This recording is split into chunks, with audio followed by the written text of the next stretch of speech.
ঘন দিগন্ত বিস্তৃত সমুদ্র সৈকত, তাও আবার কলকাতা থেকে মাত্র 2.5 ঘন্টা দূরে, এবং অবশ্যই যাব বাজেটে। কিভাবে সম্ভব? চেপে পড়লাম শিয়ালদা থেকে নামখানা লোকালে, নামলাম নামখানা স্টেশন।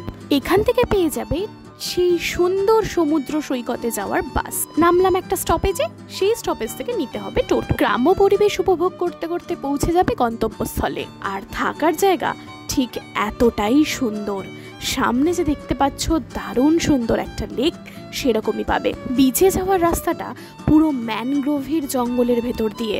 রাত্রিবেলা এখানে হিংস্র জন্তু আসারও সম্ভাবনা আছে। পৌঁছে যাবে এত সুন্দর একটা সমুদ্র সৈকতে।